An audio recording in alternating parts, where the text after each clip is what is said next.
It's fake news. Unang-una, I don't own a share. I'm not a stockholder. I am not an owner of Digital. Parang tumama sa loto. J. Ruiz company bags 206 million contracts from PC. 206 million? Paparatangan ka ng ganyan? Na hindi ka man lang kunan ng panig. Mo sa PCO may leakage, Yes. may mga siraan, may mga intriga.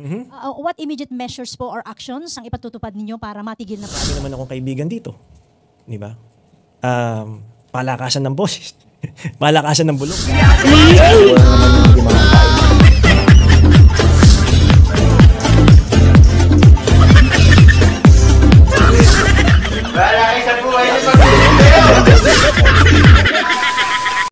Secretary, good morning.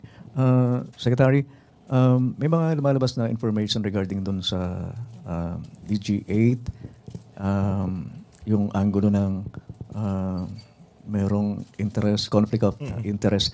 Would you like to clarify those things na lumabas? And nakuha ba yung side ninyo dun sa story na yun? Okay, let me clarify that story. Actually, I did not want to dignify the story, no, kasi it's fake news.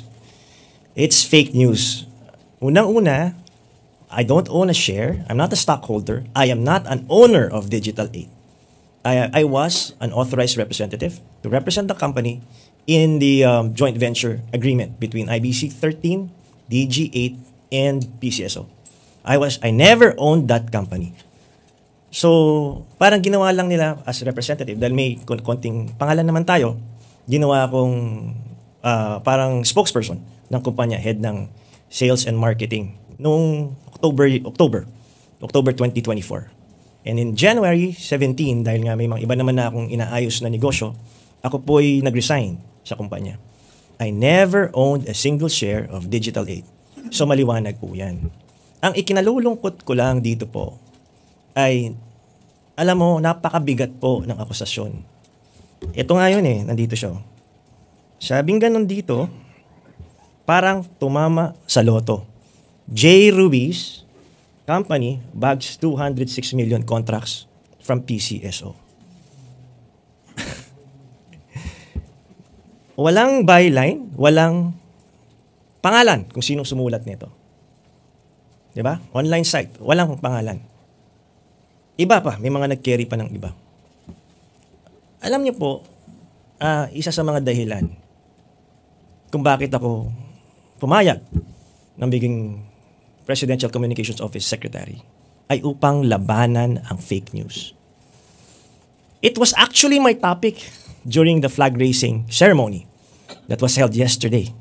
That one of the fight of this government and in the BBM administration and in my term as PCO, one of my programs is to fight fake news. Not knowing na ako pala mismo ang magiging biktima ng fake news. Sinabihan, can you imagine, 206 million, paparatangan ka ng ganyan, na hindi ka man lang kunan ng panig, na hindi ka man lang tawagan. Nasabi, PCO, secretary ako po. Nandito lang ako. Yung nagsulat nito, kung sino man, or kung sino man yung may-ari, kilala ko naman. Si dating secretary, undersecretary Ray Marfil. Kilala ko, nakasama ko siya sa Senate. Kilala ko rin naman si Hilka Bacungan na nakasama ko rin sa House. Sa journalism, basic po yun, kukunan ka ng dalawang panig. Tama ho ba? Tama ho ba? Tama, di ba? Pag hindi mo kinunan yung isang panig, ano yun? Balanse ba yun? Balanse ba yun? Hindi, di ba? Isa lang panig ang pinakinggan mo. Una-una, wala nga dokumento yung storya. In the story, it says, I was an authorized representative. Even the document said it. So, all you have to do, SEC, tignan mo sino may-ari, malalaman kung sinong tunay na may-ari nun. So, ngayon, nakapagtataka naman na ngayon gumagawa tayo ng mga reforma, na ngayon gumagawa tayo ng mga pagbabago. On my 8th day, may ganito ng storyang lumalabas. Ano to, demolition job? Fake news ba to? Ano ang dahilan? Secretary, that Yes, Alvin. yun sana ipa-follow up ko eh. Sa inyo na rin nanggaling, anong nakikita niyong motibo doon sa mga allegations against you? Alam mo, Alvin, marami akong nakikitang dahilan. Siguro 2, 3. Meron kasing mga mangyayari dito na kinakailangan kong gawin. Merong balasahan na mangyayari. May ang utos ng executive secretary, lahat from director up, kailangan magsumite ng courtesy resignations. I don't know kung bakit, I don't know, meron akong slight na siguro kung bakit nila ginagawa to. No? Pero, ang pakiusap ko lang, sana naman, kunan naman ang panig ko. Sana naman, the greater the accusation, the greater the fact-checking. And make sure that you ask the person that's being accused. Isipin mo to, partner. Masakit nakakilala ko pa sa mga kakilala ko pagaling. Akala ko yung mga kaibigan ko. Pero yung greater impact nito and consequence, ako okay lang, batuhan niyo ako ng putik kasama sa trabaho yan. Pero ang hindi ko inakalang mangyayari, na doon ako medyo tinamaan. Yung mami ko, 78 years old, may heart disease. Na-high blood ka kahapon. Sabi, anak, ano to? Ma, hindi po totoo yan. But remember, a lie told 1,000 times drowns out the truth. So, unang-una, ayoko sanang i-dignify kasi nga fake news eh. It will give them a sense of credibility by answering these fake news. By answering, binibigyan pat ng dahilan. Nagkakaroon pa ng sense ng credibility. So, ayoko sanang patulan. Wala naman siguro magpipick up niyan. Pero nagulat ako, pinatulan ng iba yung istorya. I'm not blaming anybody here.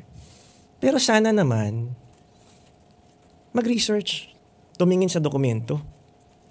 At, kasi, una, yung consequence sa family ko. Mom ko, high blood. Kapatid ko. Pangalawa, recently, may mga kidnappings, di ba? May mga anak ako na wala namang bodyguard yan.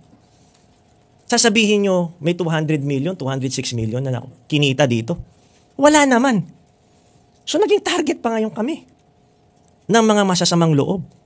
Huwag naman ganun. Isang tawag lang naman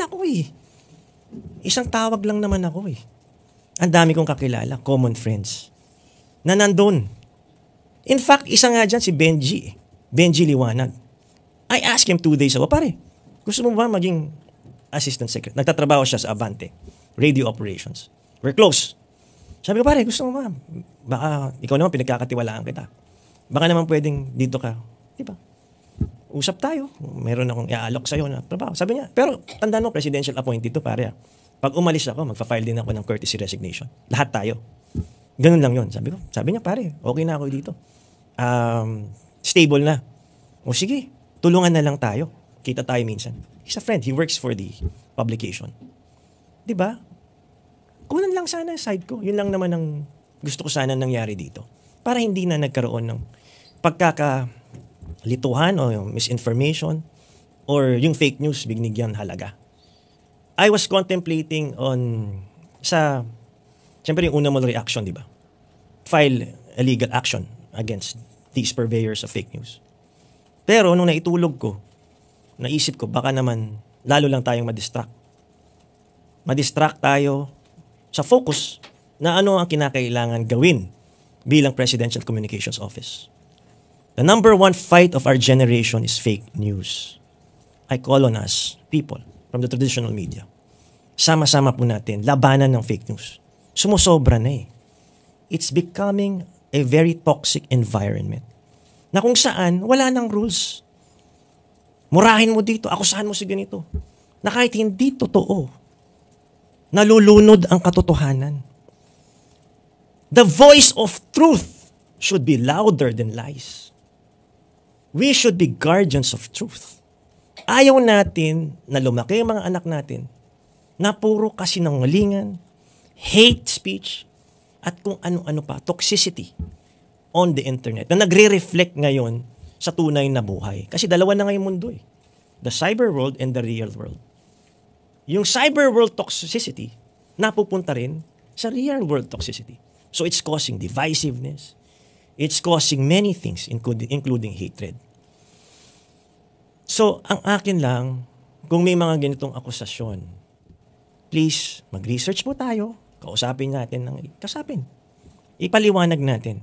I really didn't want to dignify the story, but since too many people are asking, what's this? And of course, I also have responsibility towards my own family. Kasi yung anak ko, si Enzo, sabi niya sa akin, Dad, is it true you made 200 million pesos? Where is it? Sabi ko, anak, hindi yan totoo. Kung may 200 million tayo, bakit pa tayo magtatrabaho dito? Although, ang dami pang tumawag sa mga kaibigan ko. Sabi nila, Jay, pabalato naman, may 200 ka pala dyan. Di ba? Tapos, yun nga, pati asawa ko tuloy, hinahanap yung 200 million na yan. Wala pong ganyan nangyari. Tsaka yun nga po, yung implication sa mental health, sa mga mahal ko sa buhay, at yung implication ng security para sa aking mga mahal sa buhay. Now, I requested for security for myself and for my family because of this fake news that turned out of hand na. Even the Senate President, which was fed wrong information, also reacted to it. Kasi ang sinasabi nila, ako raw may-ari ng digital. Hindi nga ako may-ari niyan. I have another company na magdadivest ako. It's a political management firm na doon malamang may conflict of interest, kaya doon ako magdadivest. Meron din po akong restaurants. Nagsimula po ako sorbetero. Alam ni Alvin yan. Reporter pa lang ako, nagbebenta na po ako ng sorbetes. Ice cream house po ang tawag dyan. Nagsimula rin ako magbenta ng gulay, buy and sell. Hanggang nag-buy and sell ako ng condominium, townhouse, at sa naging bahay-bahay na. So ito po, malinis ang pinanggalingan to. Dugot pawis po pinanggalingan ito. Walang kalong illegal.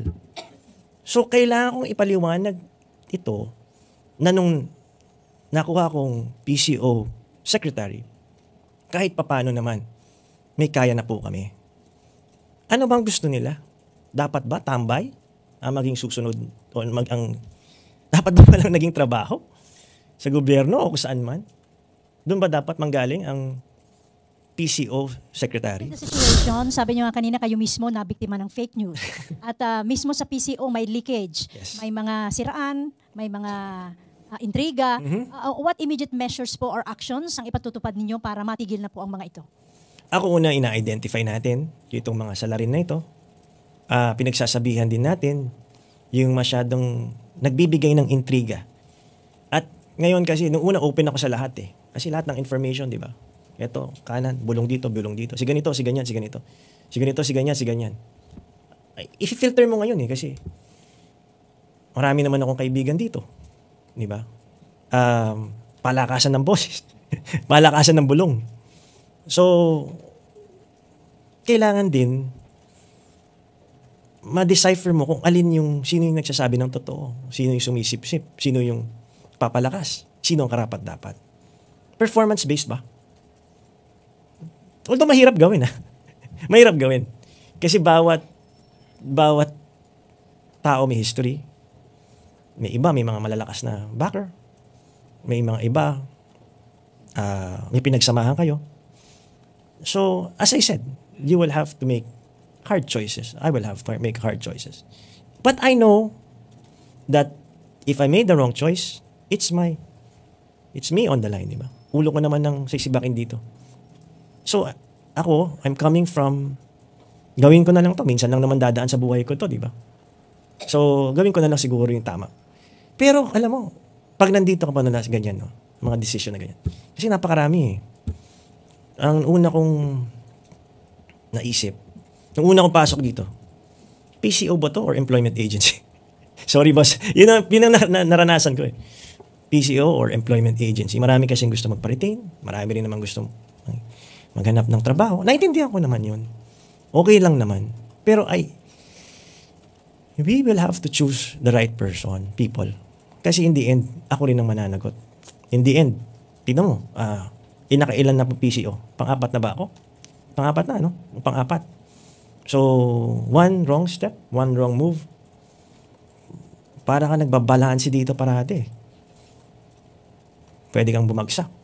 Kaya nga ako, I keep my feet on the ground as much as possible. Hindi ka masanay doon sa mga nakikita mo yung influence and puwersa na nakikita ng iba. Minsan kasi, you get lost eh. Mawawala ka. Mag-iibang tao ka. Mag-iibang anyo. That's why I constantly talk to my friends in the Malacanang press corps also. And stay grounded. Kasi pagbaba mo, hindi ka naman, gulong. Ang buhay, gulong ng palad yan, di ba? Paikot or parang tire, parang gulong. Baba, taas. Pagbaba mo, sila pa rin makikita. Ganun lang. Tanungin niyo ako. Open book naman. Hindi naman ako pumunta dito para kumita eh. Wala akong ganyang plano. In fact, makakabawasan pa nga ng kita to eh. Kasi napabayaan ko na ng mga negosyo ko. Napabayaan ko na. Paggabi mo ako kinausap, magpa-file ako ng cyber libel sa kanila. Pero this is not about me. This is about government communication. Hindi naman maganda yung optics na isang Presidential Communications Office Secretary mag-file laban sa mga taong gumagawa ng fake news. Lalo na, supposedly, sila ay mga online journalist or may sariling, kasi mabigat din kalaban ha. I mean, hindi naman sila kalaban, pero yung mga bumabanat sa akin, medyo may tabloid dyan, may sariling broadcast dyan. Hindi ko naman sinasabing lahat sila. Hindi ko naman sinasabing gano'n. Ibig sabihin, it will mawawalan ako sa focus. Again, the focus here is to bring government communication to the people. Hindi po ito para sa akin. Para sa tao, para sa ang gobyerno, malaman ng mga tao ang programa at polisiya ng gobyerno na pwede nilang pakinabangan. Wala kayo sa buhay niyo.